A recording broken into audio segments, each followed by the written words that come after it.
Duolingo stock is down more than 60%, is down almost 2/3 in the past 6 months, which is kind of insane. Okay, that's a big drop.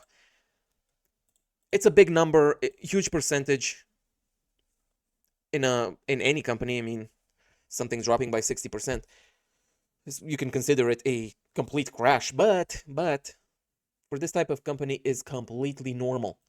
This company has IPO'd in 2021, very fresh on the market, and it had a very high multiple assigned to it. We're going to take a look at all of the numbers today, but just by looking at the graph, I see nothing unusual. Even though it's 60% drop, I mean, off of the top of my head. Just want to show you Celsius here, company that I was involved with. I think this year I got out of it for a very nice profit, but kind of similar drop here, 75% or more. Yeah. Again, very high growth in this company and very high valuation. It had very high valuation around 2024, and then it popped and it dropped by a lot, came down to a more normal level, and then started to go back up again. So this is to be expected whenever you're dealing with huge valuations. I mean, 300 PE ratio, even now it sits at 95 PE ratio. Yeah, you should be expecting a lot of price action, okay? A lot of price movements and huge percentages. So yeah, let's take a look at the numbers. Market cap, 8.5 billion. Always look at the market cap because we're going to work with this. Any other number that we're going to take a look at in this company is going to be in relation to the market cap. Okay, so 8.5 billion. What is the revenue? Top line, almost $1 billion. Keep that in mind because we're going to take a look at the margins and we're going to figure out if this is very expensive or what's been going on. Obviously, this does not pay a dividend. No dividend, probably no buybacks as well. Let's get into it. So income statement, top line, revenue. Let's take a look at the graph. Since 2019, 70 million. They brought in $70 million in 2019. Now we're like 15 times more. So not very, very high growth, but not exponential growth, okay? It's just high growth. And looking at the numbers here, year by year, I like what I see because it's very consistent in the type of growth that it has, in the amount that it's growing. So 55%, slowing down, of course, the next year, 2022, 47%, but didn't slow down by a lot. 43%, 40%, 40%. What I like is that we don't see something like 55% and then 20% and then 40% and then 15 and then 40. This is very consistent, okay? The type of numbers that it puts out. Let's go by quarterly here and look at the graph. Yeah, so as you can see, very smooth, high growth. What does this mean? Well, this means that you can have a lot of confidence when you're making your bets, and you can use this type of stuff when something that is very consistent puts out a very consistent number year after year after year. Actually, looking at this graph is going to be quarter after quarter after quarter. You can use this to predict future growth. So what am I talking about? Let's take a look at here. 55%, 47, 44, 41, 40%. How much is it going to grow in the top line next year? Well, it's probably not going to be 5%. It's probably not going to be 70%, okay? Maybe 37, maybe 35, something like 33%. Anything less than 30% would be kind of a disappointment, but just to be safe, you can even add less than 30% in your assumptions when you're buying the stock. And then when you look at the valuation, you take into account this type of growth or the type of growth that you think it's going to have in the future. And then you can decide on how much money you can allocate to this type of stock. How much of your portfolio can you buy? How reliable do you think this investment is? You have to take a look at all of the numbers. So this is a very, actually, a massive green flag consistency in the top line. I always like to see. So basically, this is software as a service type of stock, and it's very consistent. No cyclicality to it. It reminds me of Adobe stock, my top position. Very smooth as well here. If we look here at the revenue, so look at this. Very smooth growth. Just 2021, like one quarter was a bit weird, and everything else. I mean, you can draw a line, an angle, 45-degree angle, and it's just the graph is just gonna follow that line. So basically, consistency is huge when you're trying to make bets, okay? Green flag, we can use this to make some assumptions, and if the price is right, we can decide either to buy or to stay out. EPS, I don't really care about EPS, especially with a young company. What I am interested in is shares outstanding. So yeah, and in terms of percentages, this is kind of wild.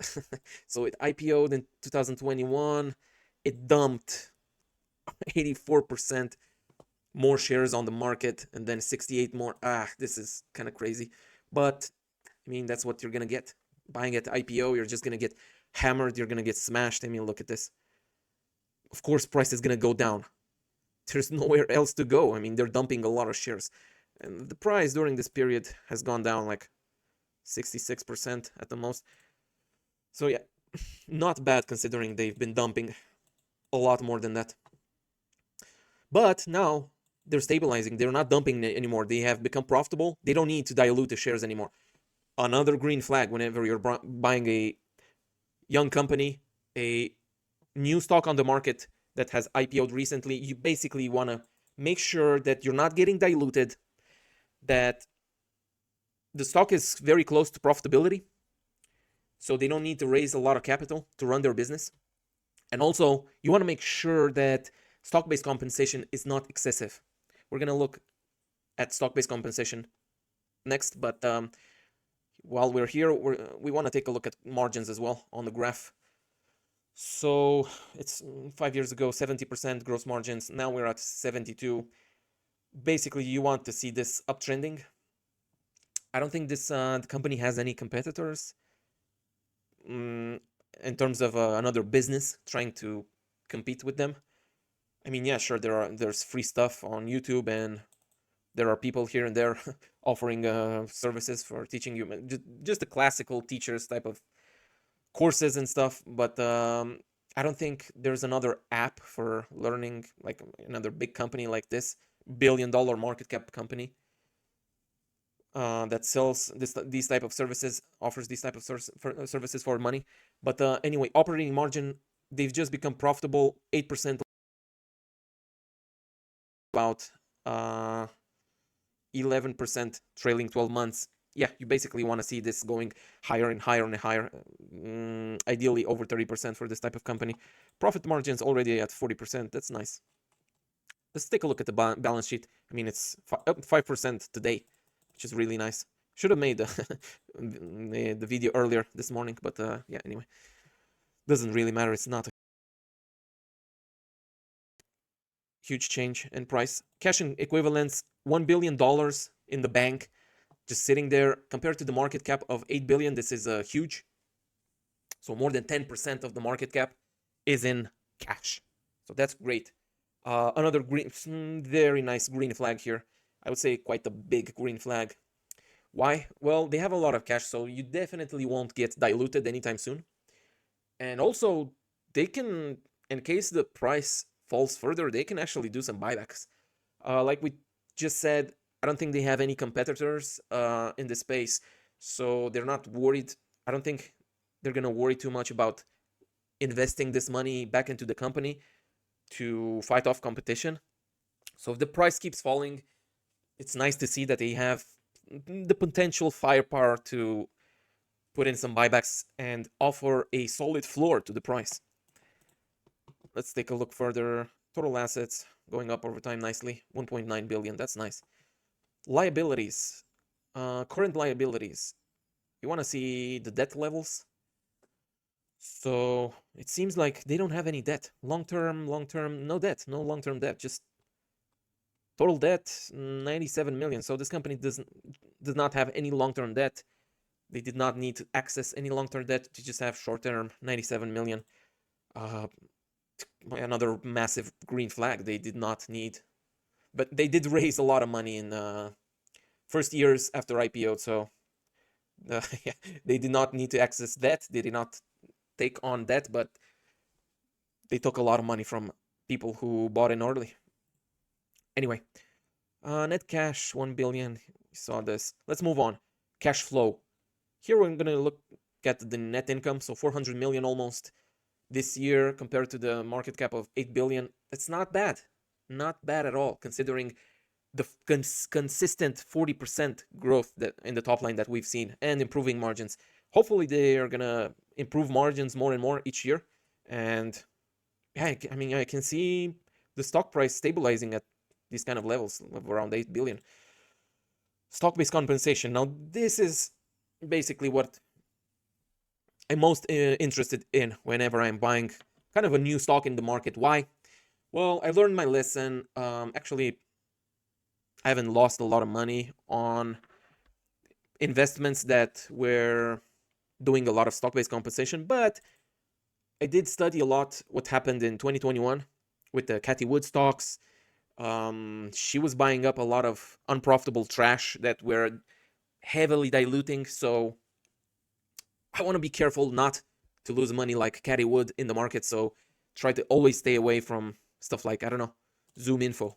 Let me show you the graph real quick here. What happened to them? So it never really recovered. It had a massive pump. It dumped more than 90% at one point, and it never really recovered. Why? Well, let's take a look at the stock-based compensation. So net income for this company, $25 billion in market cap. It's bringing in 1.6 billion. Used to bring 2021 670 million, 1.3 billion, okay? Then they had some problems, obviously. But the stock-based compensation back then, I mean, look at this, 2021, 300 million almost, 500 million, $500 million in 2022 when the stock was crashing, when it was on fire, it was burning like trash. They were giving out money more and more and more to the management. I mean, look at this, 1.3 billion. Wow, that's so insane, dude. 1.3 billion in stock-based compensation, and the net income was like 100 million. So you really do not want to be an idiot like Cathy Wood and buy this share diluting stock-based compensation trash. Okay, you want to protect your money, the money that you've worked very hard for, and invest in some companies that respect your life, respect your money, respect your investment, and does not dilute you to death. Okay, does not try to steal your money, basically. So stock-based compensation, 130 million to the net income of 390, let's say, is very, very good. That's like not even 30%, and it's like the first year where they have been decently profitable. Okay, they just become profitable last year. Okay, so this is not excessive at all. Not a red flag. I would probably say it's a green flag, because the net income hopefully is going to be more and more and more. 500 million, 600, 700. And this is going to grow to like 150, 170. And as a percentage, it's going to be less and less and less of net income. I do not compare to the free cash flow, or they have net cash flow. Let's see. Yeah, just take a look at the net income. And but anyway, something else that you want to take a look at here is issuance of common stock. So last few years, they did not need to issue much stock, if at all. They issued 400 million. Yeah, that's, guys, you do not want to buy at IPO. But they did repurchase. They are doing repurchases just to offset basically the small issuance, basically. Yeah, 50 million and 50 million. Yeah, so just to offset the small amount of issuance that they are doing, and a bit of the stock-based compensation. Let's take a look at market cap now over time. So the IPO, that 6 billion, went down to about 2.8 billion when everything else was crashing. So they did not crash that much. It's not like a 90% drop. It's not like Zoom Info that dropped 90%. It's It's just okay. It's for a very young company that was highly valued in 2021. This is not a surprising drop. This is not an extreme drop. I know a lot of companies in this segment in the software industry that have been dropping 80%, 90%, but this has not been dropping by that much, 60% or more. And then it recovered by a lot and increased to about $18 billion. And now we're sitting at around 8.5. Same price as it was back in December 2023. Not bad, not bad. They've been growing a lot since 2023, almost 2 years now. So I don't think it's a bad investment right now. Certain looks very interesting in terms of P ratio. Yeah, this shows the current P to be 23. I'm not sure about that. Let's just take a Duolingo here. Google says 94. I'm not sure. Maybe it's maybe this is a forward P ratio 94. I'm not sure because the forward P ratio here is 47. So, but you can definitely see on this graph, on the quarterly graph, that it's been dropping and dropping and dropping. Why? Because the company has been growing and growing and growing, and they have been improving margins. So 23 PE ratio for something that has been growing for 40% in the last consistently in the last 4 to 5 years. I mean, this is really good. It's a really good valuation. EV to sales, that's a lot, but as you can see, it's going down and down and down. You have to take into account the growth levels. EV to EBITDA, again, 56% is ridiculous, but used to be 400 and then 188 and then 150 and then 100 and now 50. So do your own calculation. FCF yield, another valuation metric that I use a lot. Free cash flow yield, I would say I think I use this the most just to compare to the S&P 500. I think the S&P 500 overall, the average is like 2.8% or a bit less. And this is cheaper than the S&P 500. 4%. Is this a really good deal right now?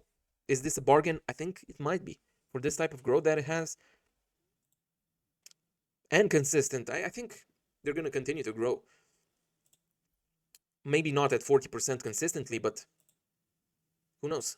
20%, 25, even 30% for the upcoming 4 to 5 years. That's enough to make this a screaming buy, to be honest with you. So yeah, that was about it. Let's just take a look at who's been buying this stock from the not popular investor, the super investors.